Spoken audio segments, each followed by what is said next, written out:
იყო და არა იყო რა. იყო ერთი პატარა ბიჭი. დედა ადრე მოუკვდა და მამამ მეორე ცოლი მოიყვანა. დედინაცვალი ერთი ავი და აშარი ქალი გამოდგა. გერს მუდამ სცემდა და ცეცხლის კალოში აყენებდა. ბიჭს ერთი ხარი ჰყავდა, სახელად წიქარა ერქვა. ძალიან უყვარდა. ყოველდღე მინდორში დაჰყავდა. დაბინდებამდე აძოვებდა, აბანავებდა, ჩრდილში ასვენებდა, რომ სიცხეს არ შეეწუხებინა და მისი მოვლით თვითონაც ერთობოდა. დედინაცვალი კი არ აცხრებოდა, გერის თავიდან მოშორება უნდოდა. სხვაფრივ რომ ვერას გახდა, ადგა და ერთხელ თავი მოიავადმყოფა.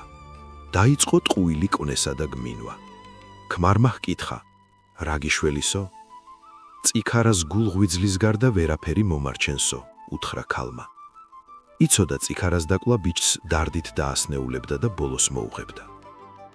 მამა შეწუხდა ამ სიტყვების გაგონებაზე, მაგრამ რას იზამდა, ქალი რომ ლოგინიდან აღარ ადგებოდა. გადაწყვიტა დაეკლა წიქარა. მეორე დილას ვაჟი ხედავს, მამა დანას ალესავს.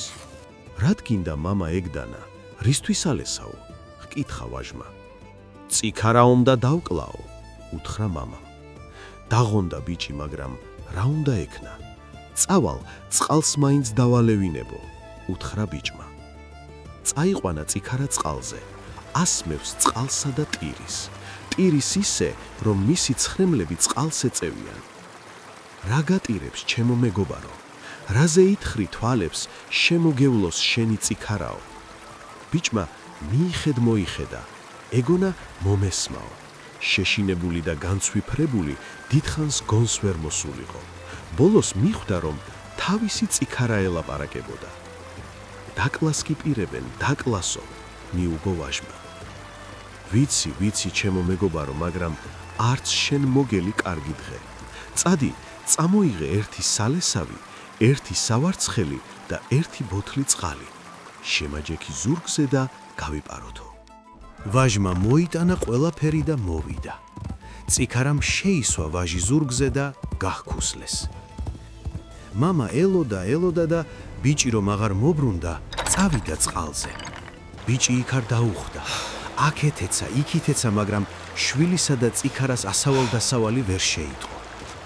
დედინაცვალმა გერის დაკარგვა არად ჩააგდო, მაგრამ როცა ქმარმა უთხრა, წიქარაც თან წაუყვანიაო, ერთი წყეული ღორი ყავდა და ის გამოუყენა. მირბის წიქარა, მიარბენინებს პატარა მეგობარს, მისდევს ეშვებდალესილი ღორი. ეს არის უნდა დაეწიოს, რომ წიქარამ უთხრა ბიჭს. რაღაცელი მეგობარო, სიკვდილი თვალწინ გვიდგას, გადაღვარე ბოთლი წყალიო. გადაღვარა წყალი ბიჭმა, გაჩნდა საშინელი ზღვა. ღელავს ზღვა შავად, სიკვდილს უქადის ყველას, მაგრამ ღორი არ უდრკება ზვირთების ცემას და მიცურავს. სანამ ღორი ზღვას გადასცურავდა, წიქარამ და მისმა მეგობარმა კარგა გზა გაიარეს. ბოლოს გამოვიდა ღორიც. წიქარამ უთხრა ვაჟს.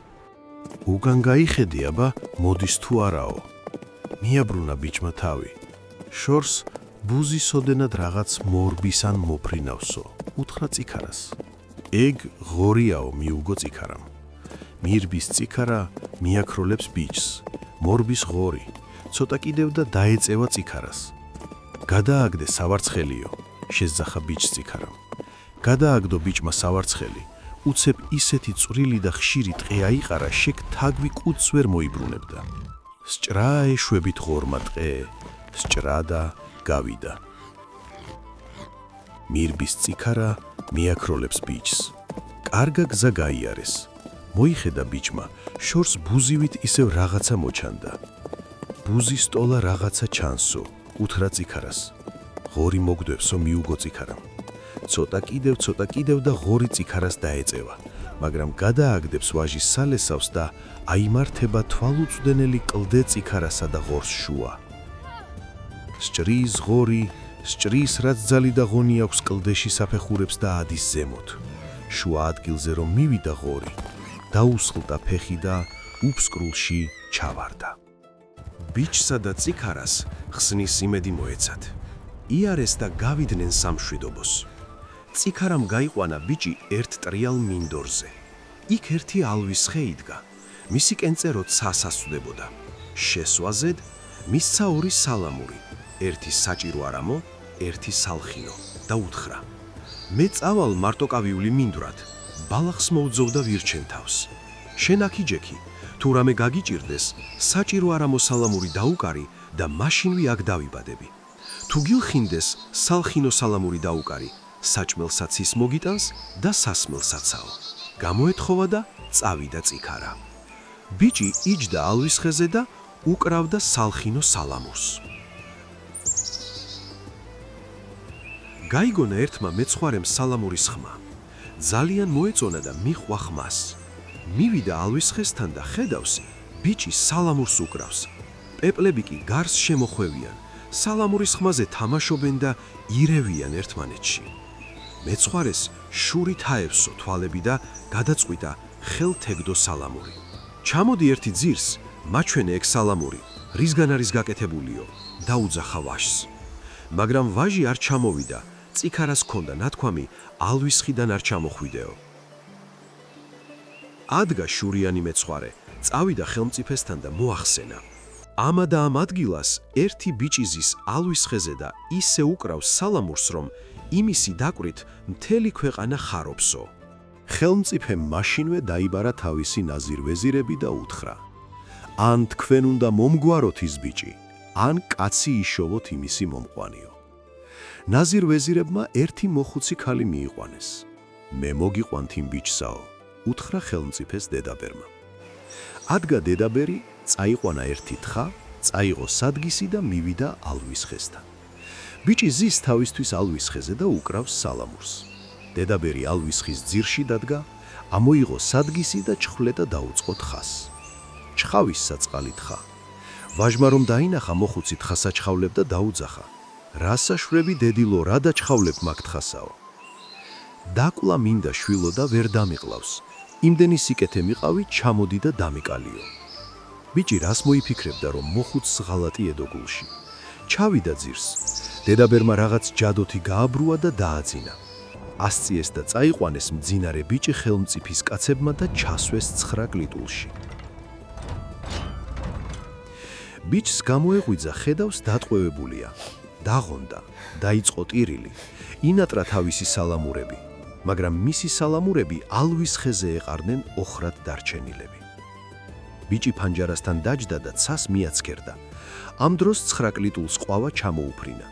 დაინახა ვაჟმა და შესძახა: ყვავო, ყვავო, სად მიფრინავ, სად მიგეჩქარება? წადი შენი შვილების მზესა, მინდორში რომ ალვის ხე დღეს ზედ ჩემი სალამურებია და აქ მომიტანეო. მე რომ ლეშს ავჭამდი და შენ ქვებს მესროდი აღარ გახსოვსო?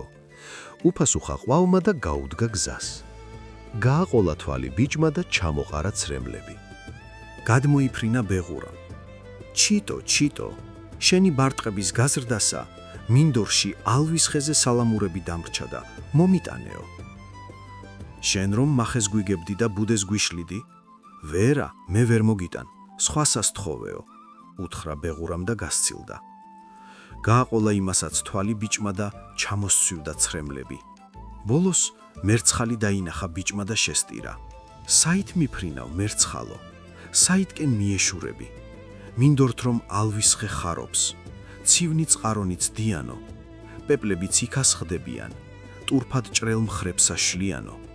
შეიყრებიან ჩიტები, ყვავილნი შეკრბებიანო, ციქარაც იმათთან მოდის, იქ დაინახავ ხთიანო. სალამურები ციქარის, უჩემოდ დალპებიანო. გაფრინდი, აქ მომიტანე, ჩემო ლამაზო მხრიანო. გაფრინდა მერცხალი და მოუტანა სალამურები. დაუკრა საჭირო არამო სალამური ვაჟმა, დაუკრა და აატირა. წიქარამ გაიგონა თუ არა სალამურის ხმა, მაშინვე გაეშურა ვაჟისკენ. გააფთრებული ეცარქებით 9 კლიტულს და დაუწყო მტვრევა. 8 კარი გატეხა, მაგრამ მე-9 კარი რომ უნდა გაეტეხა, ცალი რქა მოსწყდა. დაღონდა წიქარა, თავის რქას ისე არჩიოდა, როგორც მეგობრის ტყვეობას. ღმერთს რქა შესთხოვა. უცებ ერთი თაგვი გამოწურა და წიქარას უთხრა: რას მომცემ რქა რომ მოგაბა? შენს ლეშს ხომ მაჭმევო? გაჭმევო, უთხრა წიქარამ. თაგუმა გაუმთელა რქა, ეცა წიქარა და შელეწა მეცხრე კარიც. შევიდა ბიჭთან, შეისვა ზურგზე მეგობარი და გაეშურა ალვის ხისაკენ. შესვა წიქარამ ბიჭი ალვის ხეზე და თავად ისევ მინდორში წავიდა. იჯდა ბიჭი ალვის ხეზე, უკრავდა სალხინო სალამურს და ერთობოდა. უცებ წიქარა მოაგონა და ნახვა მოუნდა. დაუკრა საჭირო არამო სალამური, მაგრამ წიქარა არ გამოჩნდა. რაღაც იზამდა, წამოვიდა საძებნელად. ბევრი ეძება, ბოლოს ერთ კორძზე მკვდარი იპოვა. დაემხო ბიჭი წიქარას და ატირდა. ისე გულსაკლავად ტიროდა, რომ მისი ცოდვით ბალახნიც ტიროდნენ. აღარ ირხეოდნენ, პეპლები აღარ ფრინავდნენ და ცრემლს ხვრიდნენ. ვაიმე, ჩემო წიქარა, მოსთქვამდა ბიჭი. უშენოდ ახლა რაღა მეშველებაო. ამ დროს საიდანღაც ის თაგვი გამოძვრა წიქარას, რომ რქა გაუმთელა. წიქარას ლეშის საჭმელად მოსულიყო თურმე. რომ დაინახა ბიჭი ასე საცოდავად ტიროდა, უთხრა: რას მომცემ წიქარა რომ გაგიცოცხლო? შენს ლეშს ხომ აჭმეო? ოღონდ კი ჩემი წიქარა გააცოცხლე და გაჭმეო, უთხრა ბიჭმა. გაიქცა თაგვი, იქვე მიკრიფ მოკრიფა რაღაც ბალახი, მოარბენინა, წიქარას წამოუსვა და გააცოცხლა. მოეხვია ბიჭი ხარს, ეალერსება, თვალებს უკოცნის, წიქარაც პირს უთათუნებს ბიჭსა და ლოკავს. აბა, გეყოფათ, უთხრა თაგვმა ბიჭს. მე უკვე კარგად მომშივდა, შენი სიკვდილის დროაო. გაიქცა თაგვი, მოკრიფა სასიკვდილო ბალახი, მოიტანა და ბიჭს გაუწოდა. ბიჭს არ ეთმობოდა წიქარა, მაგრამ პირობა ხომ უნდა შეესრულებინა და თავისი მეგობრისათვის მომკვდარიყო. ის იყო ბიჭი უნდა შეეხებოდა ბალახს, რომ თაგვმა უთხრა: მიპატიებია სიკვდილი. თქვენნაირი მეგობრები ჩემს დღეში არ მინახავს. იცოცხლეთ მარადო. ბიჭი გონს ვერ მოსულიყო, რომ თაგვი გაქრა. გახარებულმა წიქარამ შეისვა თავისი მეგობარის ზურგზე, წამოიღო სალამურები, გააქროლა ბიჭი ახლა სხვა ადგილას, სხვა მხარეში, სადაც არც შურიანი მეცხვარე იყო და არც კუდიანი დედაბერი. შესვა ერთ ალვის ხეზე და მისცა სალამურები, თვითონ კი მინდორში წავიდა. ბიჭი ახლაც იმ ალვის ხეზე ზის, უკრავს სალხინო სალამურს, თვითონაც ხარობს და მთელ ქვეყანასაც ახარებს. როცა წიქარას ნახვა მოუნდება, დაუკრავს საჭირო არამო სალამურს და წიქარაც მაშინვე იმასთან გაჩნდება ხოლმე.